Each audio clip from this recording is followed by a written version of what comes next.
नमस्कार मेरे प्यारे दोस्तों, स्वागत है आप सभी का भारतीय अर्थव्यवस्था की सुपरफास्ट रिवीजन की मैराथन सीरीज़ में।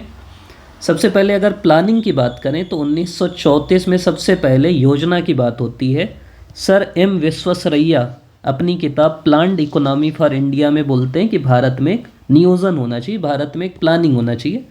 प्लानिंग का मतलब ये होता है कि भाई प्लान से हर चीज़ चले कि देश में किस में कितना खर्च होगा। उसके बाद अगर क्रम से देखें तो 1938 में भारतीय राष्ट्रीय कांग्रेस जो है आपकी, कांग्रेस के द्वारा एक राष्ट्रीय योजना समिति बनती है, जिस समिति के अध्यक्ष बनाए जाते हैं जवाहरलाल नेहरू। और इस अधिवेशन जो 1938 का होता है उसके अध्यक्ष होते हैं सुभाष चंद्र बोस। तो ये दोनों चीज़ आप कंफ्यूज मत होइएगा। कांग्रेस के अध्यक्ष होते हैं सुभाष चंद्र बोस जो एक योजना समिति बनाते हैं, और उस योजना समिति के अध्यक्ष होते हैं जवाहरलाल नेहरू।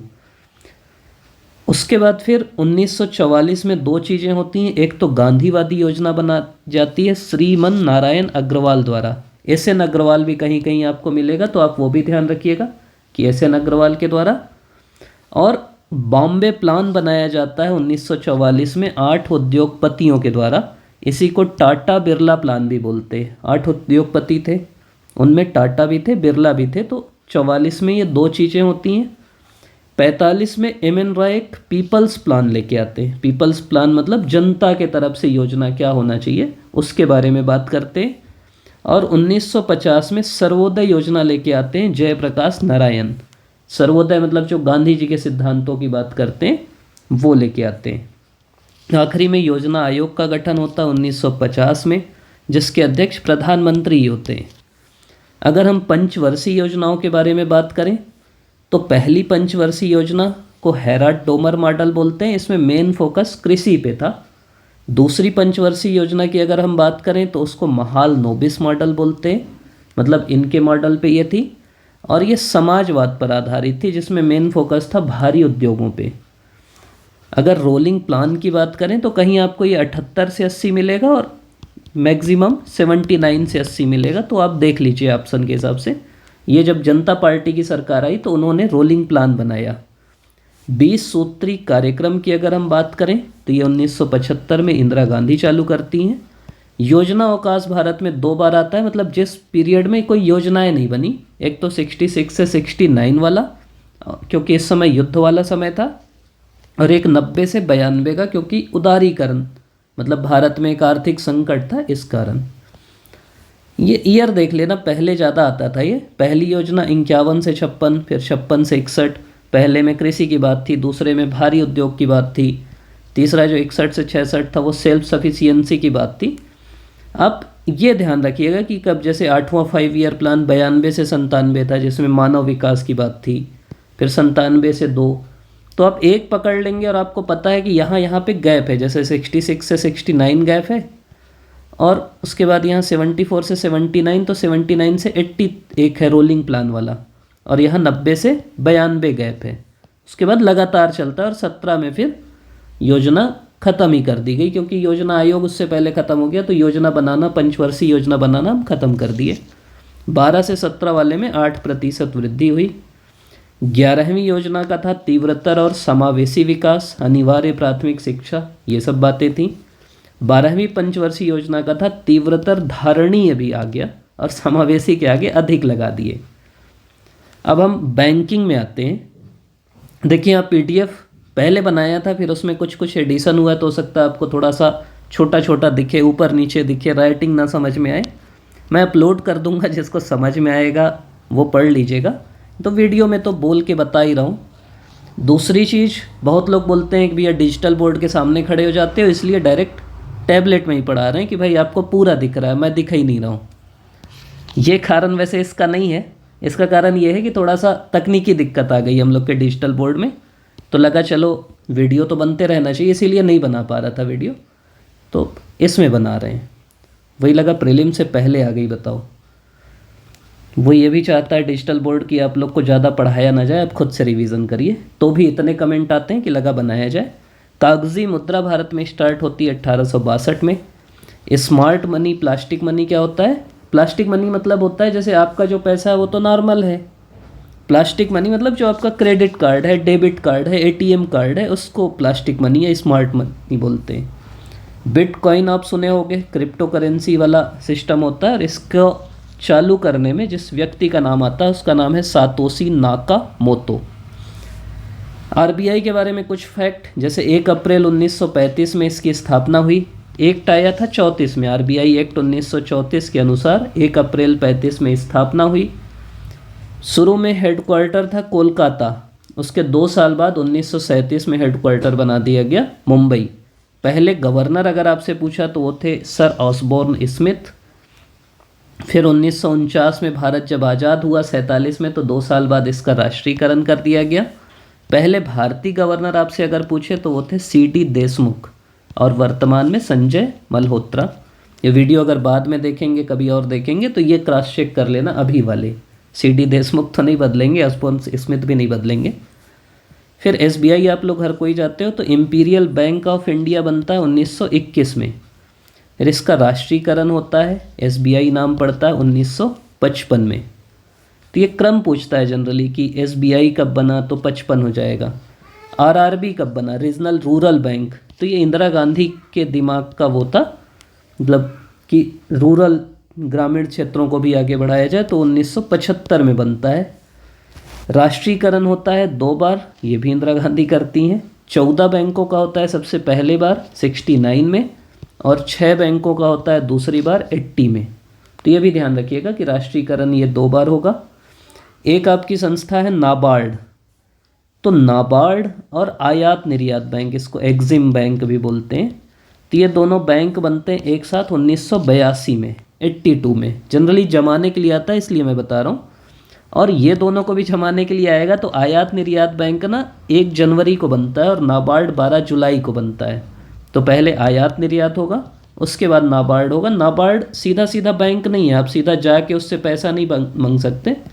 नाबार्ड एक पुनर्वित्त संस्था है, मतलब ये रीफाइनेंस करता है, बैंकों को पैसा देता है कि तुम बांटो करके। और नाबार्ड शिवरमन समिति की सिफारिश से बना, मुंबई हेडक्वार्टर है दोनों का। फिर एक सिडबी है, मतलब भारतीय लघु उद्योग विकास बैंक, ये बनता है 1990 में, और इसका मुख्यालय है लखनऊ में। फिर राष्ट्रीय आवास बैंक, ये 88 में बनेगा।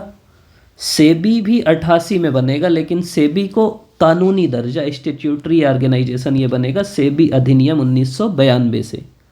फिर इंश्योरेंस वाला जो इल्डाई है, उसका अधिनियम आएगा 1999 में, और वो बनेगा 2000 में। सिडबी अपन देखे लिए, 2 अप्रैल 1990 को small industrial development bank of India, और लखनऊ इसका हेडक्वार्टर होगा। आईडीबीआई अधिनियम 1964 में आएगा। आईडीबीआई मतलब industrial development bank of India. फिर स्टॉक एक्सचेंज में 2 हैं, एक बॉम्बे स्टॉक एक्सचेंज है 1875 में, पुराना है ये, और फिर नेशनल स्टॉक एक्सचेंज बना 1992 में। एक ये एक्ट कभी पूछ सकता है, सरफासी एक्ट, मतलब वो बैंकिंग में जो एनपीए के लिए रहता है, ये 2002 में बनेगा।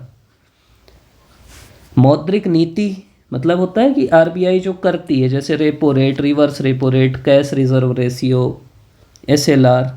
तो सीआरआर जो है कैश आरबीआई के पास जो रहेगा वो सीआरआर है, और एसएलआर बैंक अपने पास रखता है सिक्योरिटी के रूप में, वो एसएलआर है। गरीबी रेखा के लिए कुछ समितियां हैं, सीधा सीधा पूछता है कि कौन सी समिति किससे रिलेटेड है, तो एक दांडेकर रथ है, एक लकड़ वाला समिति है, फिर एक अलग समिति है, सुरेश तेंदुलकर समिति है, और रंगराजन समिति है। सुरेश तेंदुलकर में खूब उस समय विवाद हुआ था 26 रुपये 32 रुपये वाले में। गरीबी के दुष्चक्र की बात की है रेगनर नर्क्स ने। नर्स से याद कर लो कि नर्स लोग दुष्चक्र में फंसा देते हैं डॉक्टरों के, मतलब वहाँ आप जाओगे तो फिर इतना इलाज कराओ उतना इलाज कराओ। आय विषमता के लिए 2 चीज़ है, एक लॉरेंज का वक्र है और एक गिनी कोफिशिएंट है, गिनी गुणांक है। इससे पता चलता है कि आय किसके पास है, कैसी है। बेरोजगारी की अगर हम बात करें तो एक प्रच्छन्न बेरोजगारी है। प्रच्छन्न बेरोजगारी मतलब कि जो सीमांत उत्पादकता होती, मार्जिनल प्रोडक्टिविटी होती, वो 0 होती है। ऐसा समझो कि एक खेत है, उसमें 4 लोग मिलके 100 क्विंटल धान उगाए, अब 5वां भी एक आ गया और तो भी 100 क्विंटल हो रहा है, तो ये 5वें का उत्पादकता तो 0 है ना, वो बस काम कर रहा है, तो उसी को प्रच्छन्न बेरोजगारी बोलते हैं। मौसमी बेरोजगारी मतलब कि अभी खेती का सीज़न है तो रोजगार मिला, नहीं है तो नहीं मिलेगा। संरचनात्मक मतलब भारत में अधिकांश यही है, स्ट्रक्चर के कारण भारत की जो अर्थव्यवस्था की संरचना है। चक्रीय और घर्षण बेरोजगारी विकसित देशों में होती है। चक्रीय मतलब वो जो आप चक्र देखते हो ना कि मंदी है फिर उत्थान हुआ, अर्थव्यवस्था बूम आया, ये वाला। घर्षण मतलब एक से जब दूसरे उद्योग में जाओगे तो। एक शिक्षित बेरोजगारी भी होती है जिसको आप लोग ज़्यादा अच्छे से समझ पाओगे। फिर वित्त मंत्रालय एक तो राजकोषीय नीति का निर्माण करता है और आर्थिक सर्वेक्षण भी वित्त मंत्रालय देखता है। सवाल 4-5 बार आ चुका है पीएससी में, फिर से आ सकता है, तो ये ध्यान रखना कि राजकोषीय नीति का निर्माण और आर्थिक सर्वेक्षण वित्त मंत्रालय का काम है। आय का वितरण लॉरेंज वक्र है। ये सब प्रीवियस ईयर क्वेश्चन है ना, इसी बहाने आपका PYQ भी हो रहा है। जनसांख्यिकी विभाजक वर्ष है 1921, इस समय वही प्लेग ये वो फैला खूब ज़्यादा, तो उसके कारण। निर्यात में रिपोर्ट देख रहा था अभी, जो लेटेस्ट है उसके आधार पे मैं बता रहा हूँ। तो टॉप एक्सपोर्ट में है हमारा रिफाइंड पेट्रोलियम। देखो भारत का मज़ेदार ये है कि हम क्रूड पेट्रोलियम सबसे ज़्यादा इंपोर्ट करते हैं और उसी को रिफाइंड करके सबसे ज़्यादा एक्सपोर्ट करते हैं। तो सबसे ज़्यादा पेट्रोलियम है और दूसरे नंबर में डायमंड है। देश अगर हम देखें तो सबसे ज़्यादा हम अमेरिका को निर्यात करते हैं, इसीलिए ट्रम्प पगला जाता है, और दूसरे नंबर में UAE है। UAE की भी खासियत ये है कि ये एक्सपोर्ट भी हमसे लेता है, इंपोर्ट भी हमको सेकंड नंबर में देता है। इंपोर्टर तो हमारा सबसे बड़ा चीन है और सेकंड नंबर में UAE है, और इंपोर्ट हम सबसे ज़्यादा, ये तो आप बिना जाने भी बोल सकते हैं कि क्रूड पेट्रोलियम सबसे ज़्यादा इंपोर्ट होगा।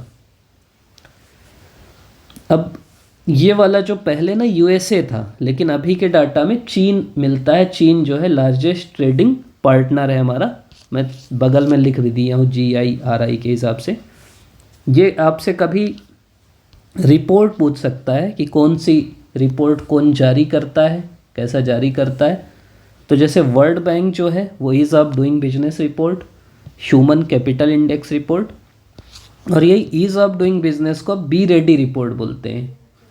तो ये जो ईज़ ऑफ डूइंग बिजनेस है इसी को बी रेडी रिपोर्ट बोलते हैं, ह्यूमन कैपिटल इंडेक्स और आपका ईज़ ऑफ डूइंग बिजनेस, ये विश्व बैंक जारी कर। UNEP की जो रिपोर्ट है वो है ग्लोबल इन्वायरमेंट आउटलुक। इन्वायरमेंट के लिए तो इन्वायरमेंट आप रिलेट कर लोगे। वर्ल्ड इकोनॉमिक फोरम की है ग्लोबल जेंडर गैप रिपोर्ट, मतलब जो वर्ल्ड इकोनॉमिक फोरम की जो रिपोर्ट है वो है जेंडर गैप के बारे में। अंकटाड जो है वो विश्व निवेश रिपोर्ट जारी करता है। IMF का है वर्ल्ड इकोनॉमिक आउटलुक। UNDP का है ह्यूमन डेवलपमेंट रिपोर्ट। तो ये अलग अलग रिपोर्ट हैं। विज़न इंडिया @2047 ये किसका है? तो ये नीति आयोग का है। 27-28 तक $5 ट्रिलियन GDP करना हमारा लक्ष्य है। बजट 25-26, क्योंकि बजट से सवाल आए थे पिछले बार, तो 25-26 का ही सवाल आना चाहिए जनरली। तो विकास के 4 लक्ष्य बताए या 4 इंजन बताए गए हैं। एक है कृषि, एक है MSME, एक है इन्वेस्टमेंट और एक है एक्सपोर्ट। तो ये 4 इंजन है विकास के, कृषि, MSME, इन्वेस्टमेंट और एक्सपोर्ट। PM धन धान्य कृषि योजना जो है उसका है कि 100 लो एग्रीकल्चर प्रोडक्टिविटी जिलों में ये योजना लागू होगी कृषि के लिए। मतलब ऐसे 100 जिले जिनमें कृषि की उत्पादकता कम है उनमें रहेगी। दालों में आत्मनिर्भरता की बात है, जिसमें मेन फोकस है तुअर दाल, उड़द दाल और मसूर दाल पे। जीरो टैक्स है 12.75 लाख प्रति वार्षिक आय में। ज्ञान भारतम मिशन है, ये पूछ सकता है आपसे, ज्ञान भारतम मिशन किसके लिए है? तो ये पांडुलिपियों के लिए है। इंश्योरेंस में FDI 100%, पहले 75 था, 100 कर दिया गया। और बजट में राजकोषीय घाटे की बात है कि फॉर फिजिकल ईयर 2025 में 4.8 और 2026 का लक्ष्य था 4.4। इकोनॉमिक सर्वे की ये कुछ डाटा हैं जो आपको पता रहना चाहिए, जिसमें ग्रोथ रेट 24-25 की 6.4 करीब मानी गई है, 25-26 के लिए 6.3 से 6.8, और ये 24-25 का इकोनॉमिक सर्वे जो आ सकता है। फिजिकल डेफिसिट देखिए कम होते जा रहा है, 2023-24 में करीब 5.6 इसमें दिखा है इकोनॉमिक सर्वे में। फूड ग्रेन प्रोडक्शन की बात है तो 23-24 में करीब 332.3 मिलियन टन की बात है। कैपिटल एक्सपेंडिचर 23-24 में 3.2% ऑफ GDP है, ये एक आध बार पूछा है तो आपको एक मोटा मोटा आइडिया होना चाहिए। Industrial production growth in IIP 23-24 में करीब 5.9 है। फॉरेन एक्सचेंज रिजर्व हमारा करीब 634.6 यूएस बिलियन डॉलर है। तो ये क्योंकि उनका इन्फोग्राफिक्स है तो पता रहे कम से कम आपको। देखिए ये कैपिटल एक्सपेंडिचर, इस पे सरकार का फोकस भी है, तो 3.2 23-24 का है। फिजिकल डेफिसिट जो है वो 9.2 था 6.7, ये 5.6 वाला ध्यान रखिएगा 23-24 का जो प्रोविजनल है। और ग्रोथ जो है 6.3 से 6.8 एक्सपेक्ट की गई थी इकोनॉमिक सर्वे में। इकोनॉमी नॉमिनल जीडीपी के हिसाब से हम 5वें लार्जेस्ट हैं और पीपीपी परचेजिंग पावर पेरिटी के हिसाब से 30वें लार्जेस्ट अर्थव्यवस्था है। पहला ध्यान रखिएगा, बाकी में सेकंड है जनरली। पहला दूध में है, दाल में है, जूट में है, मसाले में है, और उसके बाद फिर आपका सेकंड क्रूड स्टील, मोबाइल, कपास, राइस, व्हीट, गन्ना, मूंगफली, सब्जी, फल, चाय, शक्कर, इनमें सेकंड है। सेक्टर आपको मोटा मोटा तो पता होगा कि जीडीपी में टर्शियरी सेक्टर सबसे ज़्यादा है, 55% है। फिर द्वितीयक सेक्टर है करीब उद्योग वाला 27%, और फिर प्राथमिक है कृषि वाला 18%। रोजगार में सबसे ज़्यादा कृषि में है, उसके बाद तृतीयक में है, सेवा में, और उसके बाद सबसे कम उद्योग में है। जायद फसल मतलब होता है रबी और खरीफ फसल के बीच का समय जायद होता है। समितियों के लिए कई लोग बोल रहे थे, तो गरीबी के लिए अलग समिति है, लकड़वाला है, सुरेश तेंदुलकर है और सी रंगराजन है। बैंकिंग के लिए एक तो बेसल नाम से, फिर नरसिम्हन समिति, गोईपिरिया समिति, नाचिकेत मोर समिति, विमल जलान समिति, उर्जित पटेल समिति, पीजे नायक समिति। कर सुधार के लिए राजा चेलैया समिति, केलकर कार्यबल और पार्थसारथी सोम समिति। कृषि के लिए अगर आप देखेंगे तो स्वामीनाथन समिति, अशोक दलवई समिति, शांता कुमार समिति। लघु उद्योग अगर आप देखेंगे तो आबिद हुसैन समिति। भ्रष्टाचार और सीवीसी की बात की थी संथानम समिति। कैपिटल अकाउंट कन्वर्टेबिलिटी तारापुर समिति। इकोनॉमी का नोबल 68 से चालू हुआ, मतलब शुरू से नहीं दिया जा रहा था। 25 का मिला है जॉन मोकियर, फिलिप्स एगियन और पीटर होविट को, 3 लोग को मिला है। ह्यूमन डेवलपमेंट रिपोर्ट जो 25 की है उसमें भारत का 130वां रैंक है, 0.685 स्कोर है, और पहला रैंक आइसलैंड को है, बर्फ़ वाले को। 3 इसमें इंडिकेटर होते हैं, जीवन प्रत्याशा, शिक्षा और प्रति व्यक्ति आय। तो ये हमारा बेसिक था। इसका एक सेकंड पार्ट भी है, वो आप लोग बोलेंगे तो बनाएंगे, क्योंकि अभी एग्ज़ाम पास है। मैं सोचा इतना तो कम से कम किसी कोई नहीं पढ़ा है तो ये एक बार देख लेना, इससे कुछ तो फंस जाएगा। और आप लोग क्या चाहते हैं कमेंट में बताना, तो और लाने का प्रयास करेंगे। तब तक हो सकता है सिस्टम भी ठीक हो जाए तो और जल्दी करेंगे। आप सभी का बहुत बहुत धन्यवाद।